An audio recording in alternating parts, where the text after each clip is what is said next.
Vamos dar início a mais uma doutrinária. Neste momento, agradecendo sempre ao Mestre Jesus, pelo amparo que sempre tem nos dado, pela a espiritualidade maior que sempre nos auxilia, e que assim seremos fortalecidos nesta caminhada.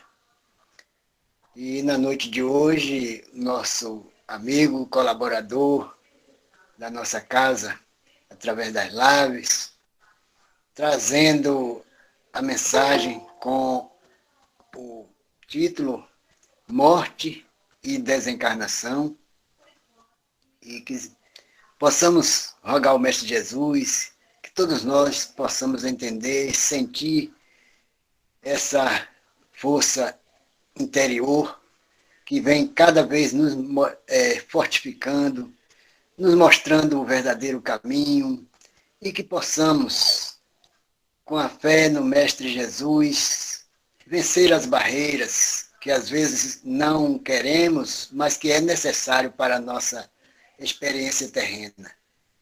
Que a tua luz, Senhor, envolva todos nós presentes, por aqueles que não puderam estar até o momento, e pela população sofrida do nosso planeta. Que a paz e o amor envolvam e proteja todos nós, por hoje, amanhã e sempre, que assim seja. Que assim seja. Então, o nosso amigo agora vai passar a palavra para ele, trazendo a mensagem da noite. Muita paz. Muito obrigado, Adalberto. Uma boa noite a todas aquelas outras pessoas. A Andréia Basto, lá do Rio de Janeiro, está nos acompanhando. A Rita Santana, daí bem pertinho de vocês, não é, Adalberto? Então, nosso boa noite. A nossa gratidão pela companhia que vocês me fazem. Eu acho que isso é muito bacana, não é? A gente anima, inclusive, o trabalho que aquele que fala vai se desdobrando e, de fato, essas companhias, elas nos fazem muito bem. É uma família, não é? Bom, o tema que nós vamos tratar hoje à noite, morte e desencarnação, é uma coisa muito interessante. E, por incrível que pareça, por mais que sejamos espíritas, a morte ou a desencarnação, ela deixa uma interrogação muito acentuada aos nossos sentimentos, ao nosso conhecimento, ou seja, falamos, comentamos, discutimos, estudamos, mas mesmo assim, ela ainda está por detrás de tudo isso, ela não consegue realmente ser facilmente explorada, porque, de fato, ela não é facilmente também explorada, né? Você não consegue explorar a morte. Você sente, você tem uma sensação, e por mais que no movimento espírita ou qualquer outro movimento religioso se fale da morte, a gente, de fato, fica ainda com essas interrogações e elas não são facilmente respondidas em função do próprio morrer, né? Como se morre, por que se morre, quando se morre, qual a sensação da morte, como eu estarei para a morte. Certa feita aqui num encontro com o Divaldo Pereira Franco, e ele tinha esse assunto, e alguém do auditório perguntou, Divaldo, você tem medo da morte? Foi perguntado a Divaldo Franco. E ele disse, olha, medo da morte eu não tenho, mas eu fico naquela expectativa de como eu chegarei lá, não é? A gente pode sair do Brasil para ir visitar um país distante, nós ficamos naquela expectativa de como chegaremos lá. Isso é verdade. Isso é verdade.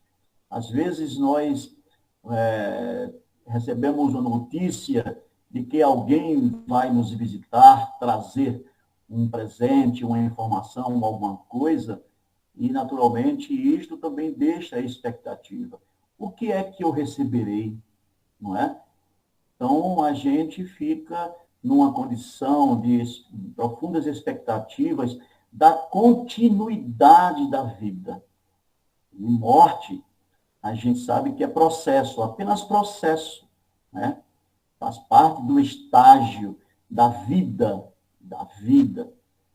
Morrer, às vezes a gente fica até mesmo sem saber como responder para alguém, responder para um pai, responder para uma mãe, um amigo, e até mesmo no primeiro turno, quando eu estava lá aguardando ceder meu voto, ou seja, votar ali, e alguém aqui do bairro, que me conhece como espírita e coordenador de algumas atividades aqui no Consolador, e ela disse: Seu Luiz, posso lhe fazer uma pergunta? Eu disse: mas é claro, claro, o que que há? E ela disse: vem cá, o que é morrer? O que é morrer? E aí eu disse: você sabe o que que é isso? Se é como se você estivesse dando um salto para fora do corpo. Um salto para fora do corpo, exatamente. É surpreendente, de fato.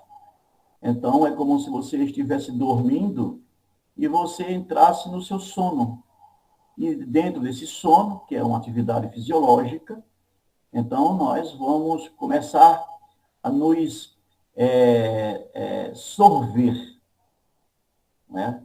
Trazer para dentro de nós através dos sonhos que vão se estabelecendo, que vão nos dando uma ideia de liberdade. E sonho, sonhar, é realmente uma condição de liberdade. E existem sonhos de vários tipos. Algumas pessoas dizem: olha, tive um sonho maravilhoso. E outras pessoas dizem: tive um sonho horrível.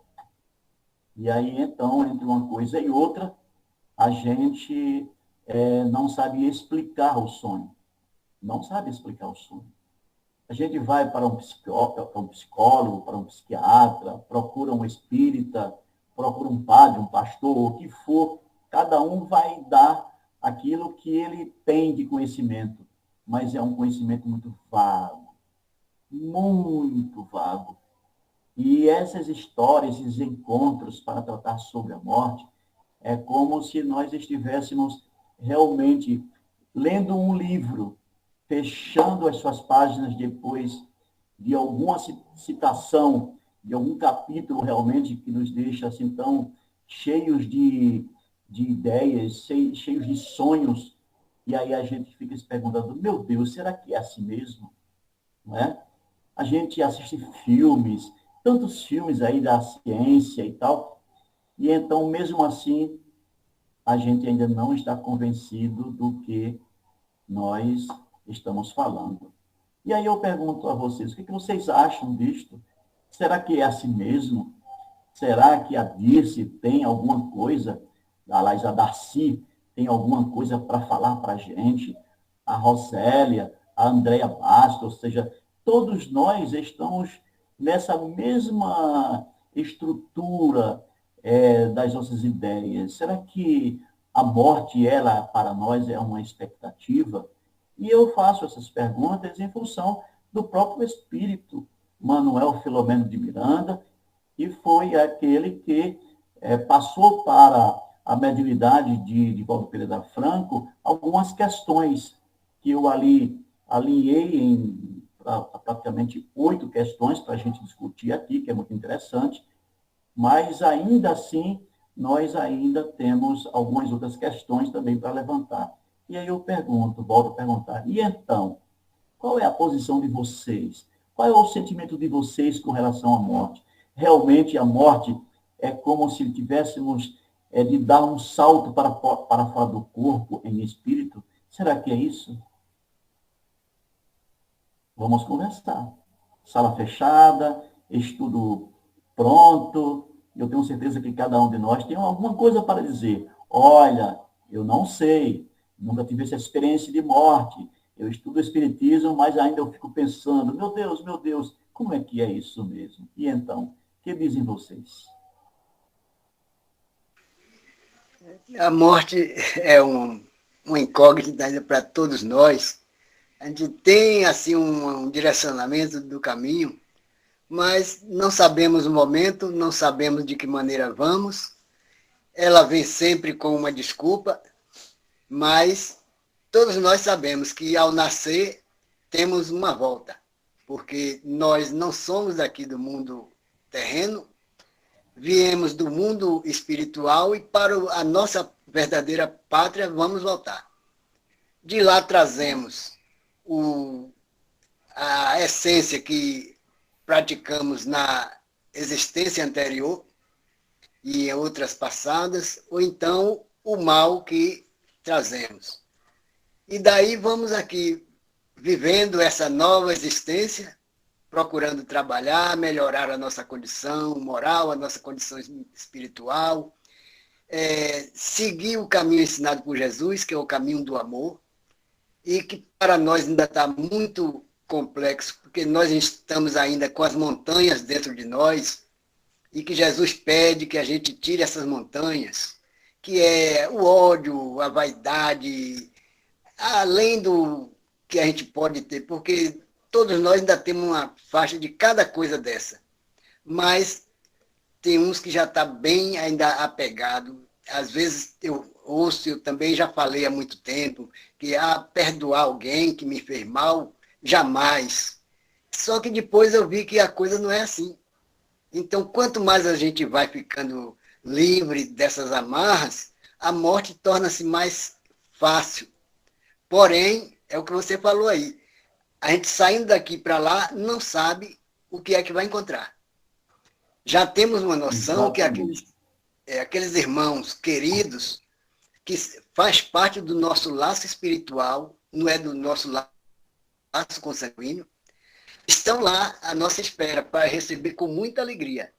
Aqui na Terra, a gente chora quando o ente querido desencarna, mas os que recebem do lado de lá é uma grande alegria. Então, é essa ida e volta que nós não acostumamos ainda nesse processo. Porque o que acontece? A gente enfatiza profundamente as questões da teoria, não é? A doutrina dos espíritos a gente pode ver como uma rica teoria, né? Então, você materializar essa teoria é muito difícil para quem é materialista. Existem muitos que ainda são materialistas. E quando eu falo assim, é porque elas dizem assim, olha, eu não sei como é que eu vou receber a morte. Só que você não sabe mesmo. Você tem uma sensação de, quando você está adoentado, essa doença vai cada vez mais minando a sua força fluídica, né, que nós chamamos de energia vital ou fluido vital, e aí está aí a sensação de que você vai diminuindo a posse do seu eu, do seu ego, aquilo que você dominava antes, não é? Aquilo que você acreditava. E, às vezes, nós ficamos à mercê de muitas coisas, não é? Não é? E até mesmo quando dormimos.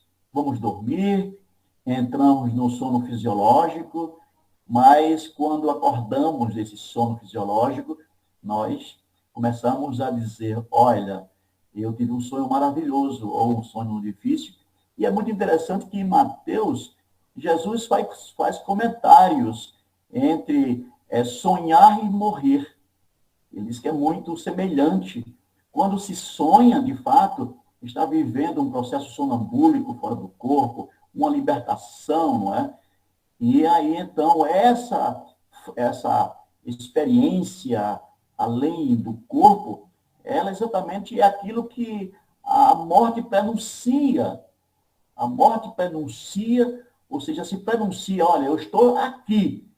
Então, nessa condição, nesse estado em que aquele sonhar é tal qual a morte, como Jesus fala. E é muito interessante, Adalberto, lembrar isto, porque o apóstolo Paulo, ele fala uma coisa muito interessante com relação à morte, que a morte é o salário do pecado, né? Ele fala sobre isso, né? E a gente fica pensando, mas que pecado é esse que a morte, na verdade, vem para fazer com que a gente, como se estivesse tirando uma carteira do bolso para fazer um pagamento, ou seja, a morte, nesse caso, para nós, seria, ou seja, para o cristão, para Paulo, alguma coisa assim, como se ela fosse um valor. Um valor. A morte é o salário, né? Um salário é uma coisa muito boa. Quem é que não gosta de chegar ao fim do mês e receber o seu salário, né? Comprar o que quiser, se libertar, fazer o que quiser. Então, essas coisas todas que nós estamos comentando sobre a morte, tem uma pessoa aqui no nosso grupo, ela é médica. Eu não sei se eu posso convidá-la para falar sobre as experiências de um paciente que tenha entrado em óbito, não é, diante das suas mãos, da sua expectativa de vida, não é? Então, se ela quiser se apresentar, fique à vontade, fale um pouquinho sobre isso, tá certo? O que é que você acha? Não, eu ainda, por incrível que pareça, como eu não trabalho em hospital, trabalhei muito pouco em hospital, eu não passei por essa experiência direto, de um paciente vir a óbito e eu estar perto, né? Por não trabalhar em hospital. Trabalhei a minha vida toda em consultório, né? Mas eu passei por uma experiência no 6º ano de medicina, aí eu acompanhei uma paciente muito de perto, né? E no início, ainda se formando em medicina, você ainda realmente fica muito próximo dos pacientes. Então, ela é uma paciente que ela tinha um problema no fígado chamado cirrose, né? O alcoolismo, e eu acompanhava ela, fazia a evolução dela todos os dias, né? De segunda a sexta, segunda a sexta. Ela conversava muito comigo, acho que eu fiz vários atendimentos fraternos, e aí eu sentia que ela estava percebendo que estava próximo do desencarne dela, né? Até porque o quadro dela é muito grave, tudo. Aí eu pude acompanhar tudo isso, né? Embora no dia que ela desencarnou foi final de semana. Eu não estava lá. Mas aí, quando eu cheguei na segunda-feira que fui procurar por ela, eu lembro o nome dela até hoje, Helenita, e está sempre na minha mente, né? O rosto dela. Aí disseram, não, ela morreu. Aí eu realmente pude sentir aquilo muito perto, né? Que era muito perto. Embora eu não estivesse lá na hora, era um inevitável e muito perto. A vida e a morte estão muito perto. Quando ela falava muitas vezes de arrependimento, muitas coisas que ela se arrependia de ter feito. Mas nesse sentido aí, eu acho que foi bom. Os atendimentos fraternos que eu fiz para ela. Ela pôde partir ali mais tranquila. Além da prescrição de medicação, na época eu ainda não tinha o CRM, então eu evoluía, mas quem carimbava era residente, que já tinha o CRM. Mas foi essa experiência que eu tive assim mais próxima. Muito obrigado, Andréa. É assim mesmo, tá? A gente que não tem, não tem medicina, não é? Para estar lado a lado com um paciente, provar isto, mas eu acredito que alguém já acompanhou um pai, uma mãe, um irmão, um amigo, e começou a perceber essa sensação no outro, né? E que ele estivesse... Sim, diga, Silvia. Boa noite, gente. Eu acho Boa que noite. queria uma pessoa que já passou por várias experiências disso aí, por também ser da área de saúde, é manhã.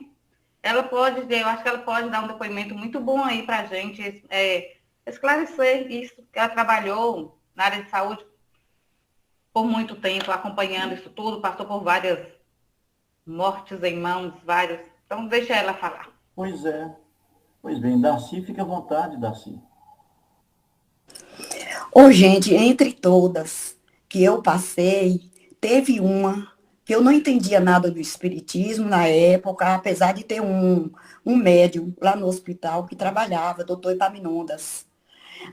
Aí teve um jovem que chegou lá, já na fase final. Esse jovem me marcou muito, que ele entrava na inconsciência e falava assim, depois, quando ele voltava, ele falava assim, mas estava tão escuro, e lá na frente, muita luz, me ajuda. E ficava assim, sabe, naquela angústia. Aí, novamente, ele entrava na inconsciência. Voltava novamente com esse relato. Isso me marcou tanto que até hoje, era um jovem, uns 12 a 17 anos, mais ou menos, faz muito tempo isso, não me lembro, mas esse foi assim uma coisa assim muito marcante.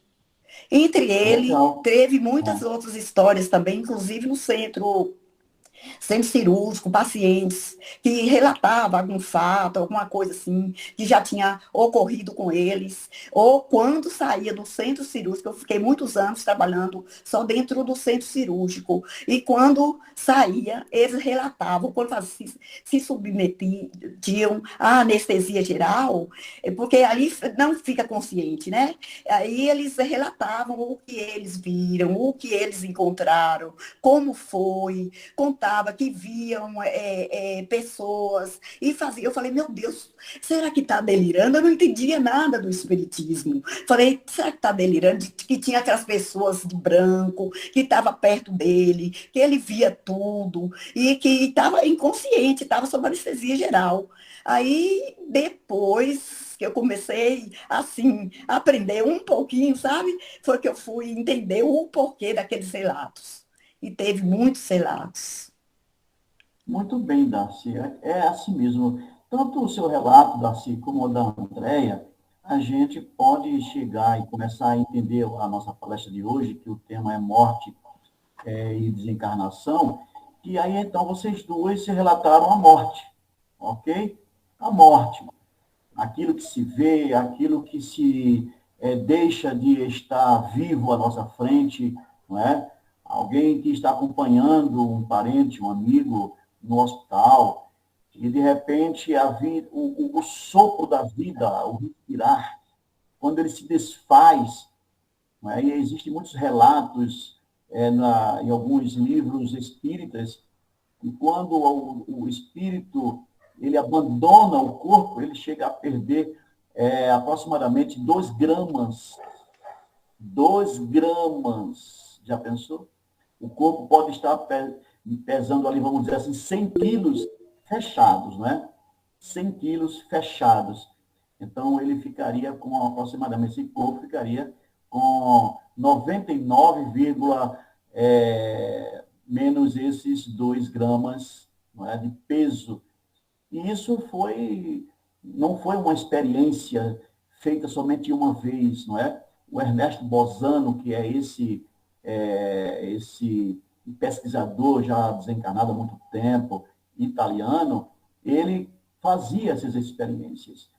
Então, a gente aqui começa a verificar exatamente o morrer, não é? A extinção da vida, a extinção das nossas expectativas de vida, né? Aquilo que eu vejo no outro, assim como também eu posso fazer uma medida de mim mesmo com relação ao meu momento. Quer dizer, esse corpo morre, mas e então, como é que eu desencarno? Não é? Como é que eu desencarno? É aí onde está a profundidade da nossa grande expectativa. Porque a morte em si é um fato biológico, mas ainda não é nada de espiritual.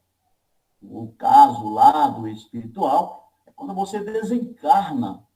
A gente vai ver em André Luiz, nos seus livros, desde Nosso Lar, né, até E a Vida Continua, a gente vai ver sempre relatos desse processo da desencarnação. E aí, então, a gente vai ver um pouquinho, porque a gente já está quase com a metade, viu, Adalberto, do nosso tempo. Esse tempo corre demais, eu não sei por que esse tempo corre demais. E a Andréia pediu para falar. Sim, por favor, André, fique à vontade. Não, eu tenho um outro relato que foi o desencarne da minha mãe, né? A minha mãe, ela ficou 1 ano e 7 meses numa cama com Alzheimer, né? Antes de desencarnar. E antes dela ir para a cama, a minha tia também era viva, e a minha tia desencarnou 1 ano antes da mamãe. Então elas conversavam muito, né? E a minha mãe dizia, Rosália era o nome da minha tia.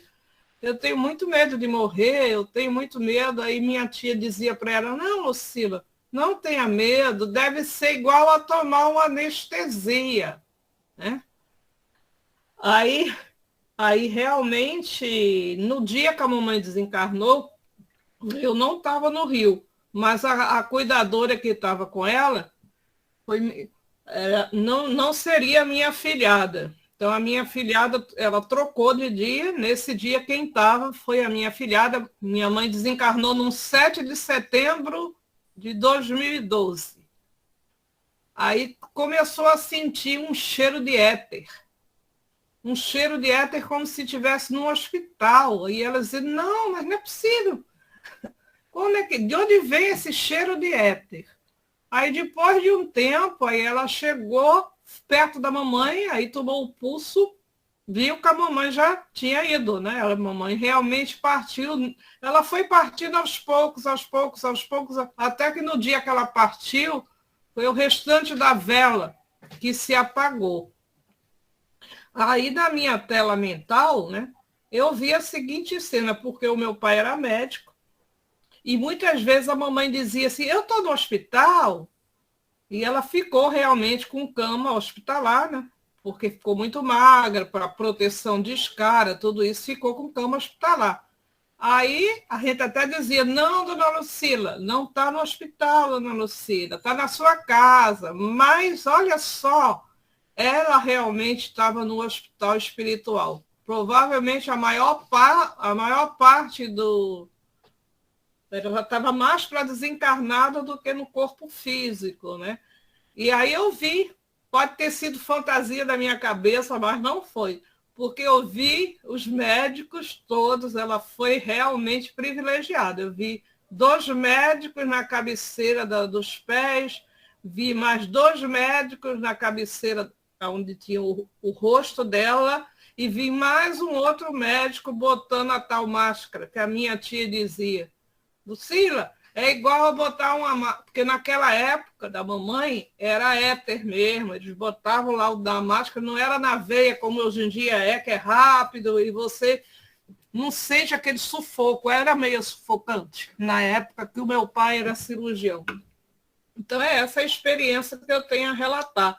Realmente foi uma experiência aí do desencarne mesmo, e de saber como é providenciado, como cada um vai. Eu sei que a mamãe precisou ir dessa forma. Talvez para ela não ficar tão...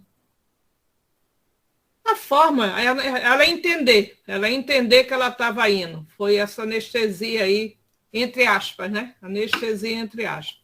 Que isso aí é a mente. É esse relato.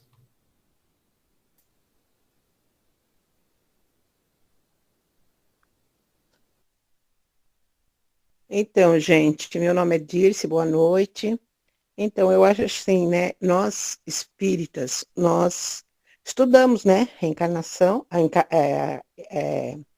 desencarne, né, mas a gente sabe que é doído, né, todo desencarne, assim, principalmente de pessoas que a gente gosta muito, dói, né, a gente procura entender, né, eu tenho dificuldade em lidar, sim, com o desencarne, eu falo para vocês, eu sou uma pessoa que eu gostaria de viver até a vida inteira, eu sou muito vida, sabe, eu tenho essa dificuldade, sim, de entender, sabe, assim, agora no espiritismo, que eu sou nova no espiritismo, né, então eu estou entendendo como que a gente anda, fala aí uma hora a gente, né, parava, eu falava, meu Deus, como que pode ser isso? Hoje a gente sabe, certeza da vida, que a gente um dia vai desencarnar e se viver vai ficar idoso. Isso é a certeza da vida, né? Mas eu tenho uma fase, gente, que eu passei, eu operei um apêndice E eu fiquei no hospital. É lógico, né? Operei, fiquei lá, fiquei uma semana. E aí foi uma coisa assim, sabe, assim, era o hospital do governo, né, e nós estávamos em 6 camas, tinha 6 camas, eu e mais 5. E desde que eu entrei, tinha uma senhora que eu nunca vi se mexer, nunca vi ela falar nada, se mexer. Aí quando foi, assim, passava acho que das 8 horas da noite, ela começou a falar o nome eu falava o nome de um homem, eu falava o nome, falava e vem, e falava várias coisas que dava para entender mais ou menos, né? Aí passou. Aí nisso a enfermeira veio dar os remédios. Aí eu falei, acho que a senhora ali está melhorando, que ela falou tanta coisa, chamou e falava o nome. Ela falou, é o neto dela. Gente, vocês não sabem, quando daqui a pouco a enfermeira falou assim, ela morreu. Aí eu quase caí da cama, né? Aí eu peguei, aí eu, gente, eu tô rindo, mas eu vou falar para vocês, eu sou tão covarde perante a morte, né? Aí eu falei, como assim? Ela falou assim, aí ela foi lá, né? Tinha morrido mesmo a senhora, né? Aí eu nunca tinha visto aquilo, gente, no hospital, vem aquele carrinho, põe a pessoa num saco preto e leva num saco preto como se fosse lixo. Aí que eu fiquei mais horrorizada, né? Mas é assim, eu particularmente, eu tenho dificuldade, sim, em lidar com, assim, com o desencarne, né? Hoje a gente procura estudar ele, né? Eu pelo menos sofro muito até entender aquilo. Eu sei que hoje as pessoas que desencarnaram, que eu amei de verdade, hoje eu sei que ele é uma saudade guardada dentro do peito. Hoje eu já não sofro mais, né? Mas às vezes vem aquela saudade das conversas, das palavras, né? Que ficaram dos momentos. Mas eu sou assim, fala assim, espírita não tem medo da morte. Prazer, dir-se tem sim, sabe? Eu, particularmente, eu mesmo, né, morreu a Gal Costa e o Rolando Boldrin, né? Aí eu fiquei pensando, meu Deus do céu. Ainda eu falei assim, ainda eu pensei com meus botões, a gente precisa pôr a barba de molho, né? A gente que já passou dos 50, vamos pôr a barba de molho. E aí eu fico pensando, né? Eu não sei, tem pessoas que falam assim, quando chegar dele é uma felicidade. Eu não sei. Eu acredito que quando eu chegar do lado de lá, eu não vou falar, ai, que alegria. Eu acho que não, eu não sei, gente. Eu nunca morri, quer dizer, já morri, mas eu não lembro. Então, é isso que eu tenho para falar, né? Eu, particularmente, estou tentando ser espírita e realmente tenho dificuldade, sim, de lidar com o desencarne, principalmente quando é pessoas, assim, muito queridas. Já tenho dificuldade, né? E eu, se tenho problemas de não querer ver enterrar, não consigo ver enterrar pessoas, gente. Assim, até no velório eu posso ir, mas enterrar eu não consigo. Eu realmente tenho essa dificuldade, até eu preciso trabalhar nisso, né? Porque é certeza que um dia vou partir. E é isso.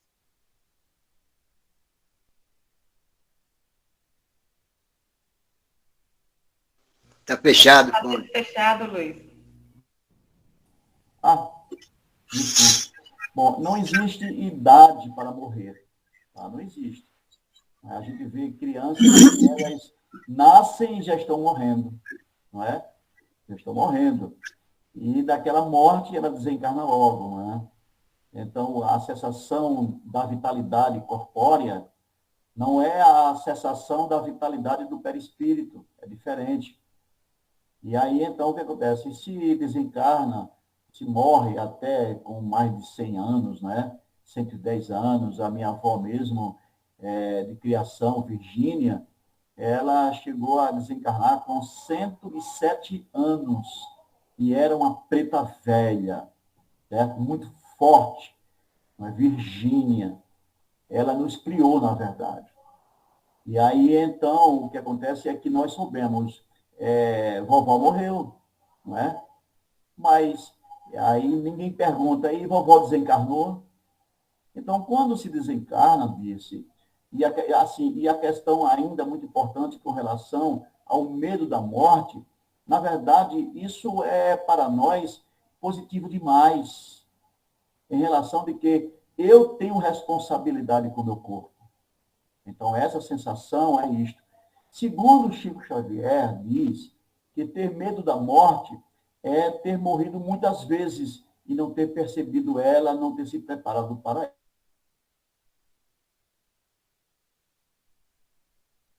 Medo da morte, isto não procede.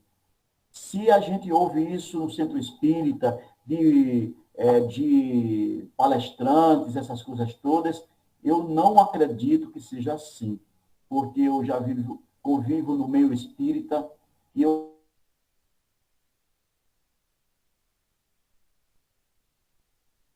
é realmente o que é filosofia, e falar de morte é filosofia. E aí não significa dizer que o espírita, não tenha medo de morrer. Se um espírita estiver no ônibus, por exemplo, no fim do ônibus, sentado no fim, e se entrar um assaltante ali com a arma, o espírita lá na frente, ele vai dizer assim: Senhor, Senhor, por favor, não me deixe que esse assaltante me veja. Chico Xavier pegou um avião e, saindo aqui de Belo Horizonte para ir para o aeroporto de Guararapes, no Recife, e o avião ele começou a ter aqueles balanços durante o voo, que isso é muito normal, não é? E aí, então, ele começou a se desesperar, não é? Pedindo a Deus, pedindo a Emmanuel que o protegesse se o avião viesse a cair, que ele não estava pronto para morrer. E o Espírito Emmanuel aparece para ele e diz: Chico, o que está acontecendo? Ele disse: o senhor não vê?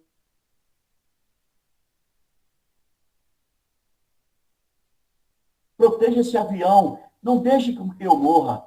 Aí o Espírito disse: Chico, o que é isso? Isso segundo o Chico Xavier. Como eu não estava lá juntinho, eu não sei se foi verdade, mas vamos acreditar. E aí, então, o Espírito dá um conselho para Chico, pedindo para que ele tivesse educação para morrer, não é? É muito difícil. E eu vejo em você uma sinceridade muito grande disso, muito bacana isso.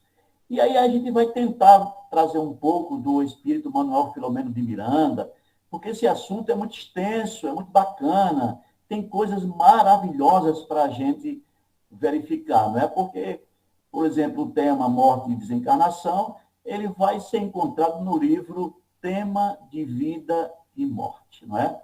Então, por Divaldo Pereira Franco, a gente pode entender ali com relação ao que vamos encontrar, e ali mesmo dentro do trabalho do Espírito Manuel Filomeno de Miranda, ele vai trazer algumas questões, e essas questões são interessantíssimas. Primeiramente, logo no comecinho ali, ele vai perguntar: existe mesmo diferença entre morrer e desencarnar? Olha que interessante. Depois ele vai perguntar: a morte e a desencarnação ocorrem simultaneamente? Mas a morte e a desencarnação não é a mesma coisa? Não, vamos lá, vamos estudar um pouquinho, não é? Vamos ver lá o que é um pouquinho, tá? Porque tem a morte biológica, como eu falei no comecinho, mas o espírito, ele não quer sair do corpo. E aí? Não é? Não quer sair. Aí é que estão algumas complicações da desencarnação. É verdade isto, não é? A gente pensa que morrer é realmente ir embora, não é? A carne, a vida material, não interessa muito. Interessa muito. Uma outra pergunta que foi feita, né, pelo espírito e tal, é que ele vai perguntar: o que pode prender o espírito ao seu corpo físico? Olha aí, tá vendo? Tá? O que pode prender o espírito ao seu corpo biológico? O que faz? Cadê aquele cordão de prata que se fala, inclusive, no Eclesiastes, na Bíblia? Olha outra pergunta. É possível em vida se preparar para uma desencarnação mais rápida?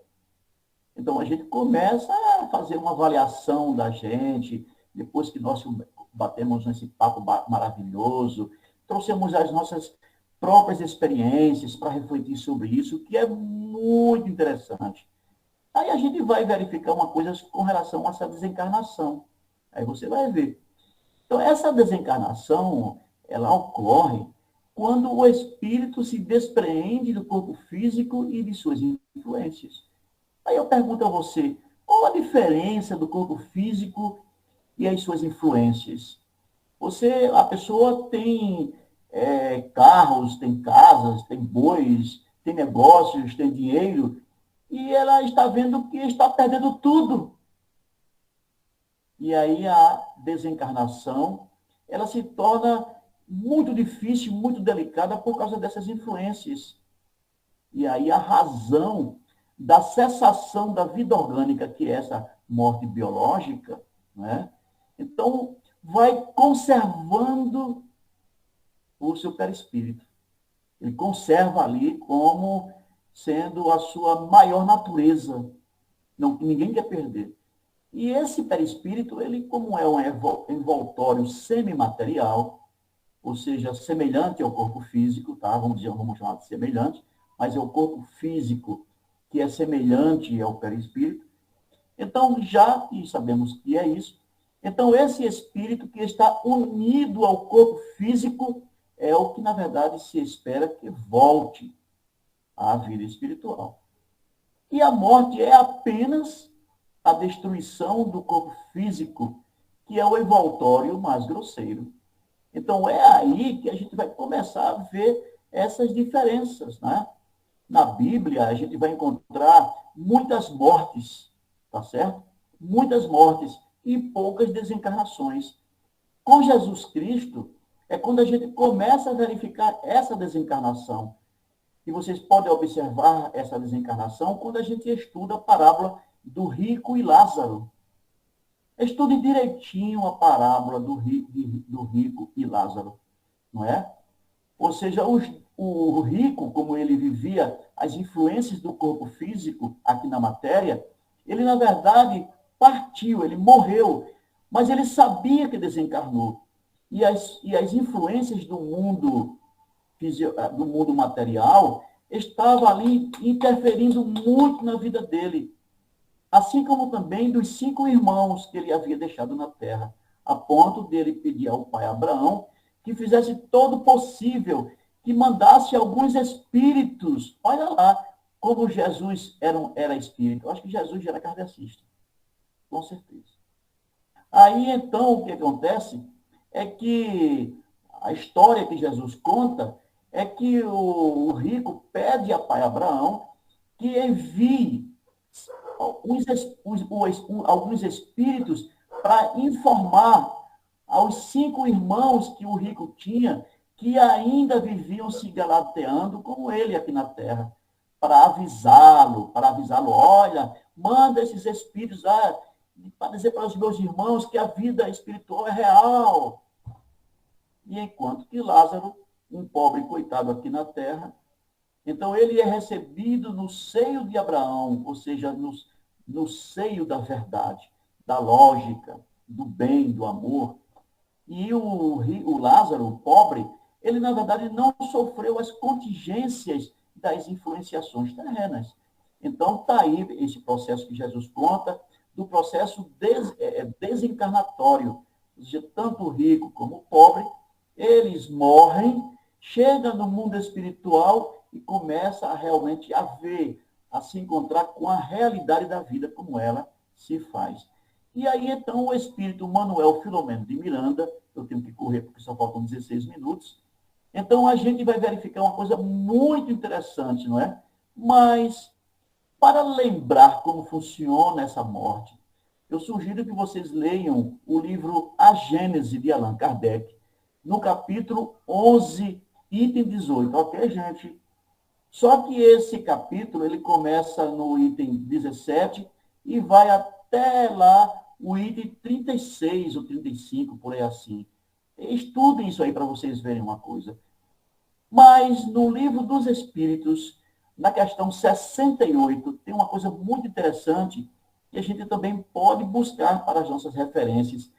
E aí, então, tem uma pergunta que ela pode nos ajudar muito. E a pergunta é, qual a causa da morte entre os seres orgânicos? Não é? Olha lá. E aí o Espírito vai dizer para Kardec que é o esgotamento dos órgãos. Dos órgãos. Tá? Isso é muito interessante.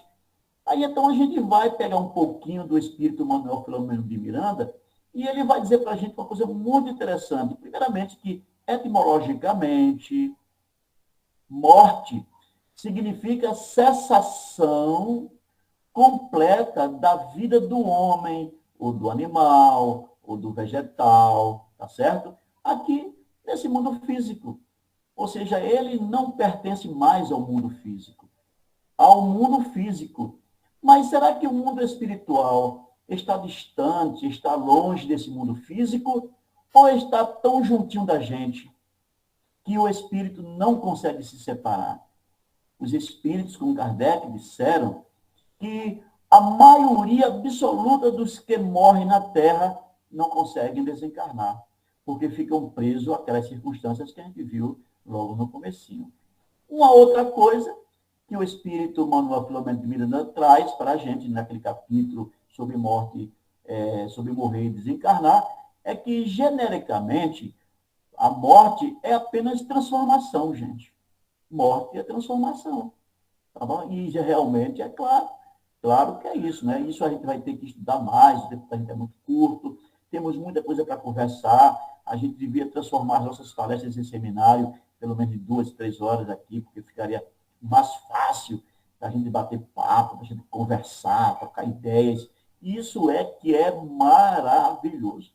Tá? Então, isso que eu estou falando a princípio, vocês não precisam agora, por enquanto, levantar as mãozinhas, porque o tempinho está muito rápido, né? Faltam somente 11 minutos para as 9 horas, que é o final do nosso trabalho, mas a gente vai receber ainda uma oportunidadezinha aqui, né, Adalberto?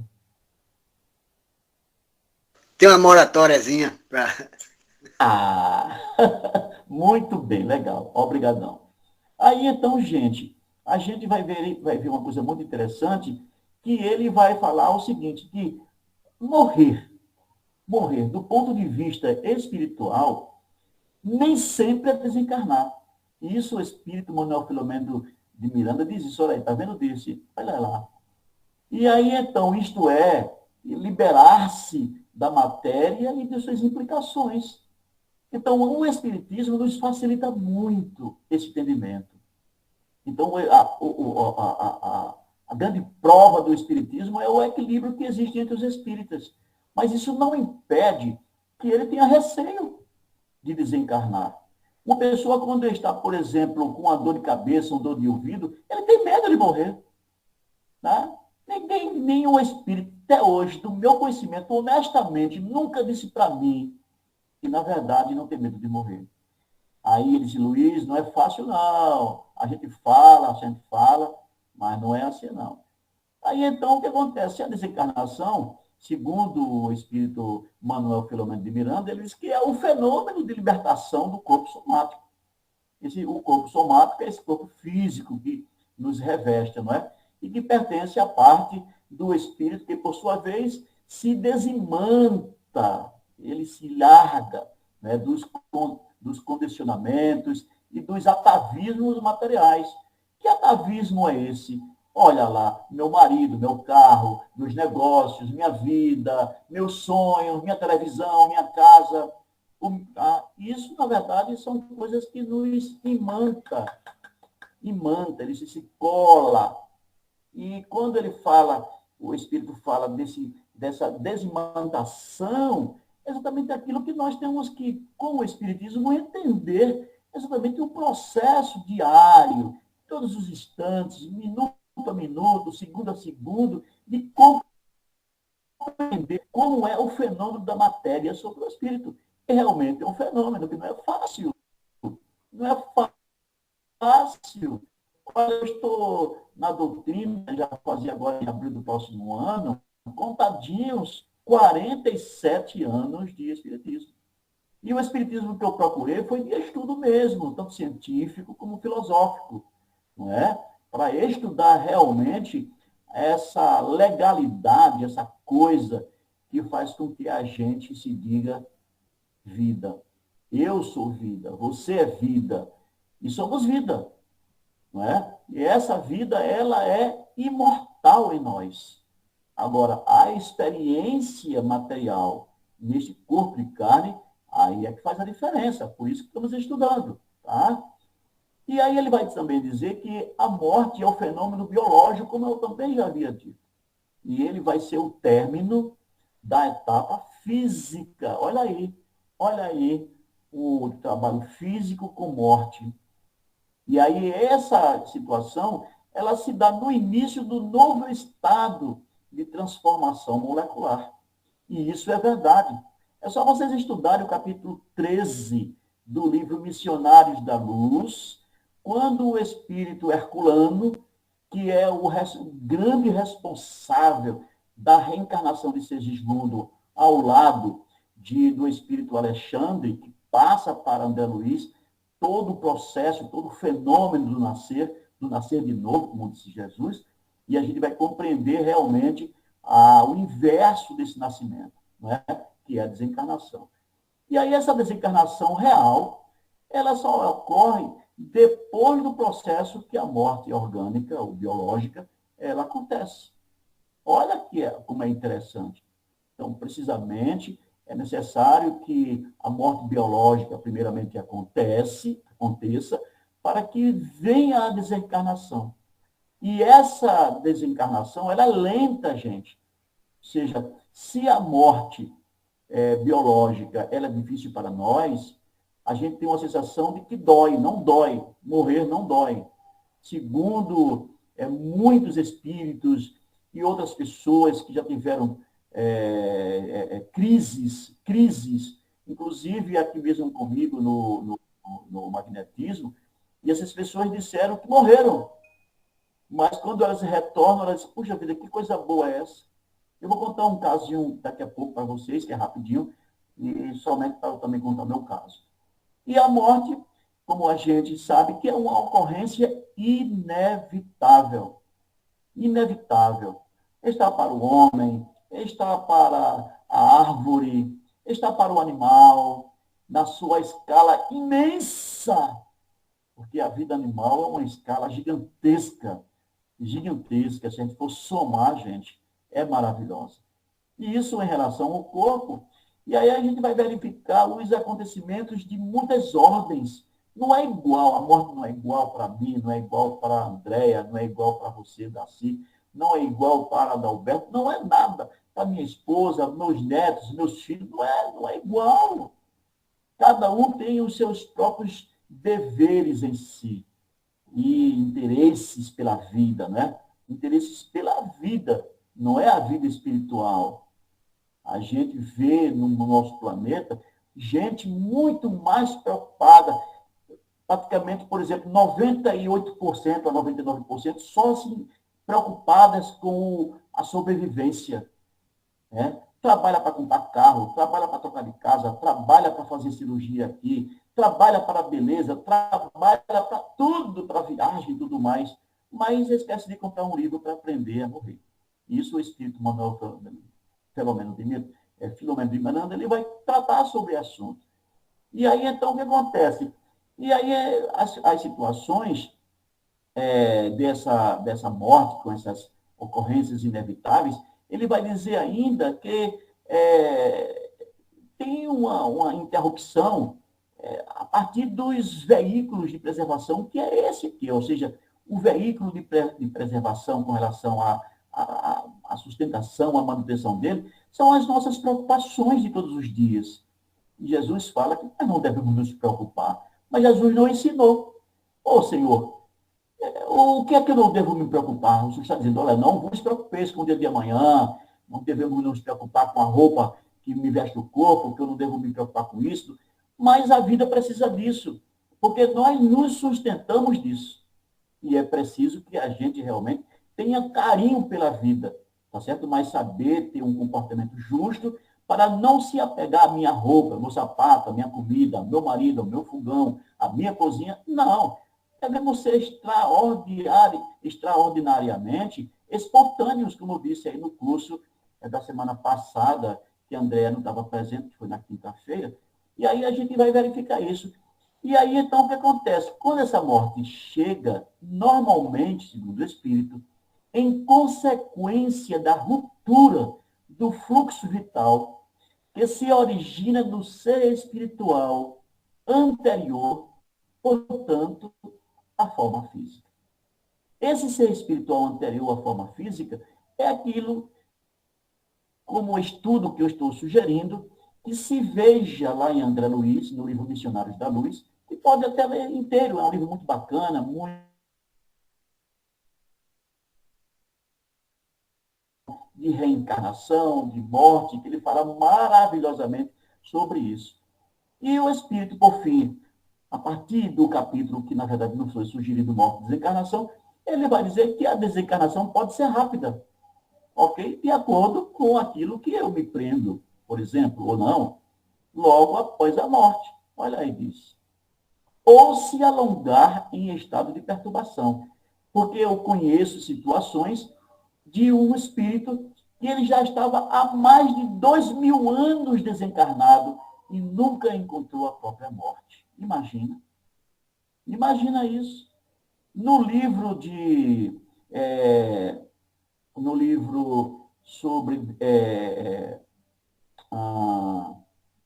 suicídio, ou seja, aquele livro sobre suicídio, né? Eu estou esquecido agora o título dele, daqui a pouco eu me lembro. Então, ele vai falar sobre essas dificuldades, esse tempo, que não é uma programação. O suicídio não é uma programação, mas a morte como extinção do fluido vital quando ela se trabalha, quando é trabalhada de forma naturalmente, não é? E aí, então, o que acontece? Então, essa desencarnação, ela também pode se alongar, né? Por causa dessa perturbação, conforme as disposições psíquicas e emocionais de cada ser espiritual. Quem é esse ser espiritual? Somos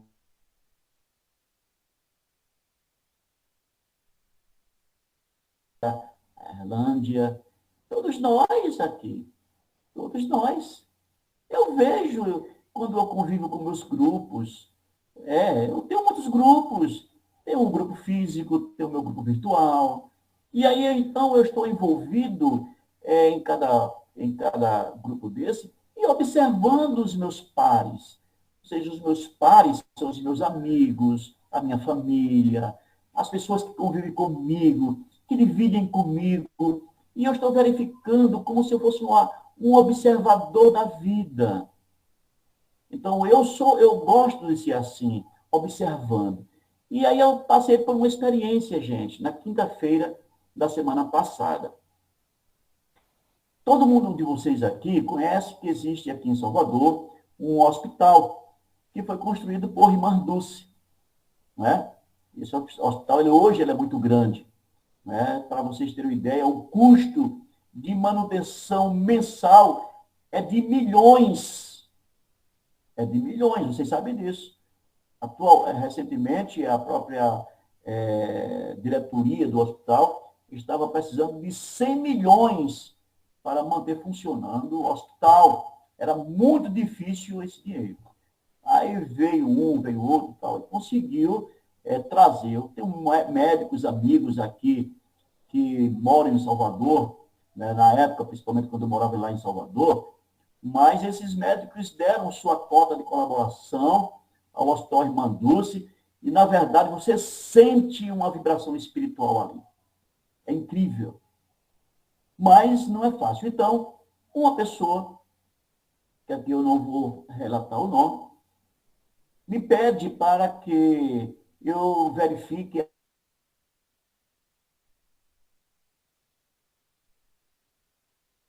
estava internada. E ela me disse, olha, a situação está um pouco difícil. Os médicos estão trabalhando muito, e ela já está lá há 15 dias.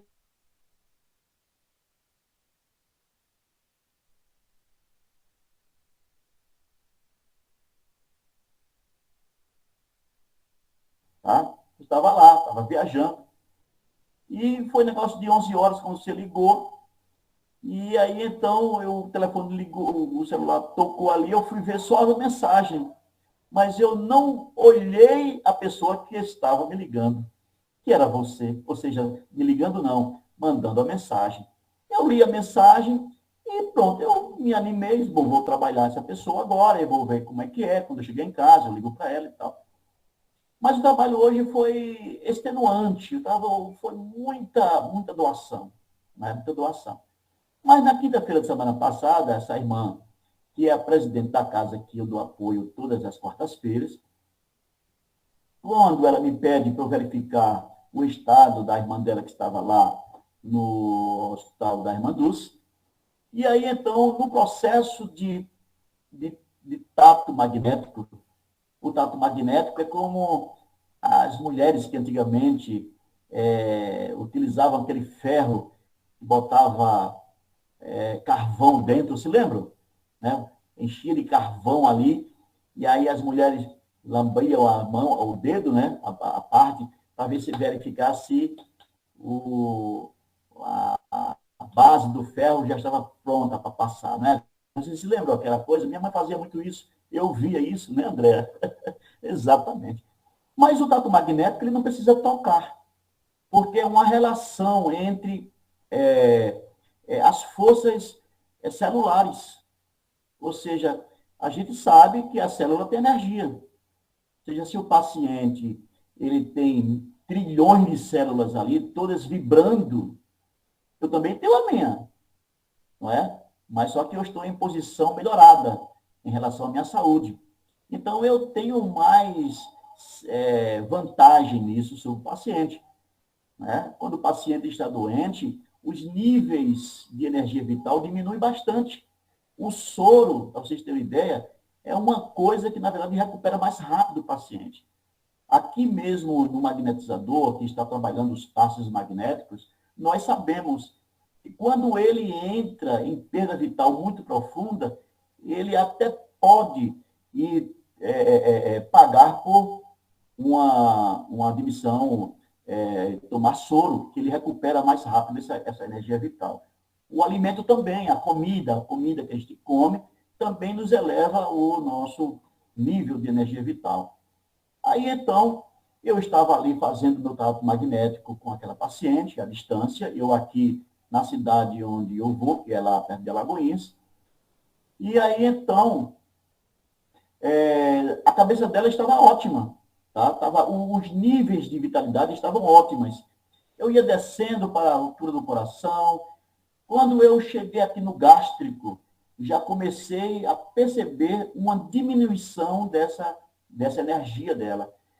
Aí fui atravessando, vou chamar esse termo aí, atravessando, para a gente chegar rápido aqui, como é que é, atravessando a altura do umbilical, fui passando pelo genésico, cheguei na altura do genésico, então comecei a perceber que ela não tinha mais energia.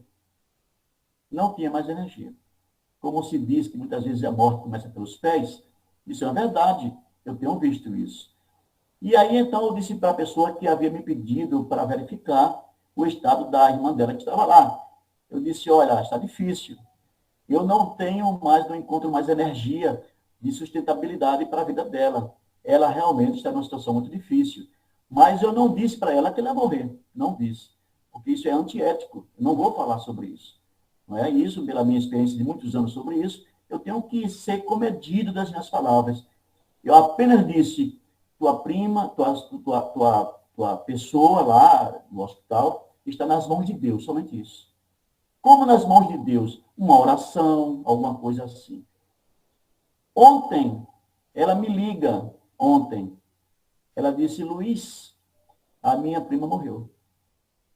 Eu disse para ela, agora sim, já posso dizer a você que naquela quinta-feira eu já sabia. Porque, na verdade, os níveis de perda de energia vital estavam muito acentuados. E aí foi aos pouquinhos e ela desencarnou. Quer dizer, ela morreu, não sei se desencarnou. Então, a gente vai procurando saber de tudo isso, como funciona isso. Se a André quiser complementar, André, eu até lhe peço, por favor, que você nos ajude a entender esse processo, como é que funciona isso, porque eu não sei, né? A gente não tem medidor de pé, de mão, de pé, de joelho, de coxa, de umbigo, tal, para saber como é que, na verdade, essa perda fluídica, essa perda de vitalidade, ela acontece até chegar no ponto do último cabelo da cabeça. Eu não sei, né? Eu não fiz como o pesquisador italiano, né? E até o peso da alma, segundo ele, pesava 2 gramas, por exemplo. O que você diz assim para a gente fechar o nosso trabalho aqui, André, por favor? É possível? Não, você vai perdendo fluido mesmo, né? Isso é perceptível mesmo. E eu conheço essa experiência também, né? De que tem uma diferença desse peso, né? Na hora do desencarne.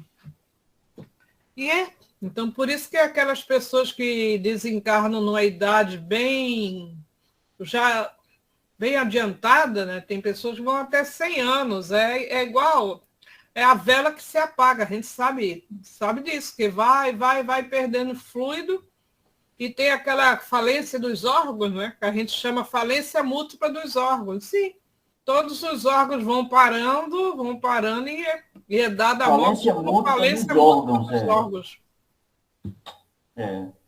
Muito bem, André. Então é isso, gente. Alguém quer se expressar mais uma vez, quer trazer mais experiência para a gente fechar com chave de ouro o nosso trabalho de hoje? A desencarnação. Exatamente no capítulo 13 do Missionário da Luz, ele tem essa colocação que é feito, tirada célula a célula, porque antes de desencarnar, ou de morrer, porque como você falou que morrer é uma coisa, desencarnar é outra. Então, essas células são desfeitas até uma a uma. Então, a equipe espiritual é uma grande equipe. Sim, Adalberto, que ela é... Oi? Como uma parede que você pinta de vermelho, por exemplo, 20 anos, 30 anos depois, não é mais a mesma cor do início. Exato. Ela vai perdendo a sua vitalidade. Uma criança, Exatamente. ela nasce e ela corre que ninguém pega. Mas essa criança que se tornou um adulto de 80 anos, na verdade, até um passarinho pega. Então é isso que André está passando. Ou seja, a vida é um ciclo, não é? Dentro desse ciclo, uma curva.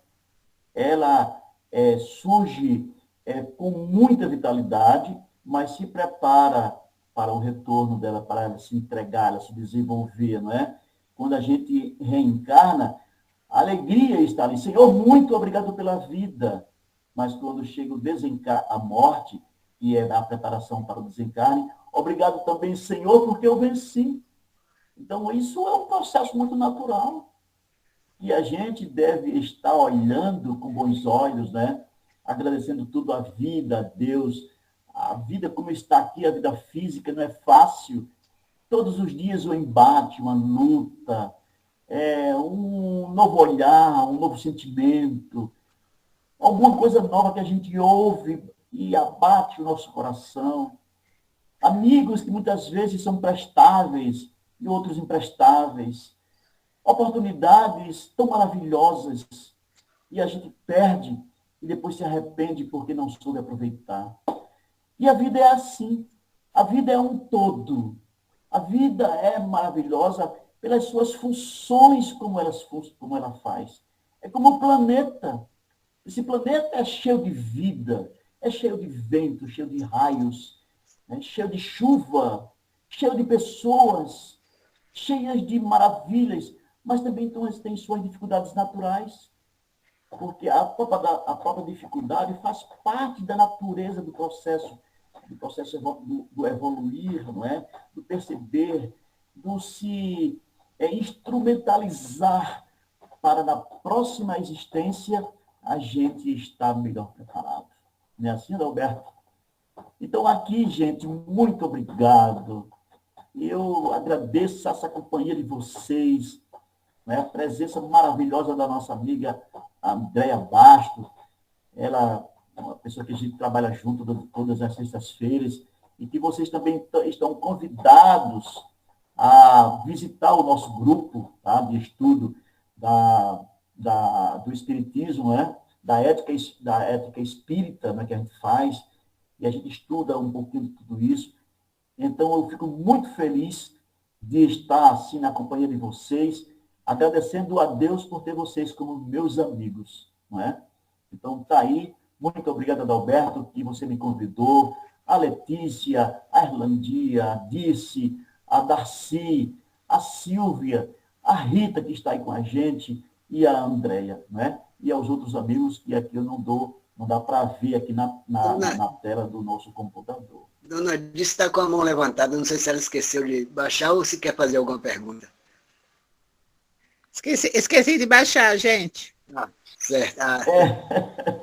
Legal, Dice, legal.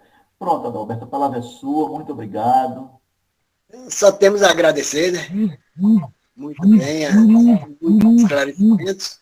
E aí a gente continuar lendo, buscando, principalmente o livro Missionário da Luz, no capítulo 13, a Gênesis, e tem muita coisa para a gente tirar essas dúvidas, principalmente que é muito complexo mesmo, morte, desencarnação, essa aí, moratória que eu coloquei aí no caso, que às vezes as pessoas não estão nem observando o que é moratória, então moratória é para mais ou para menos, e na morte também tem isso, quando a gente faz muito bem, a gente recebe uma moratória porque está levando luz ao semelhante, então passa do tempo de desencarnar, tem mais umas benesses, né?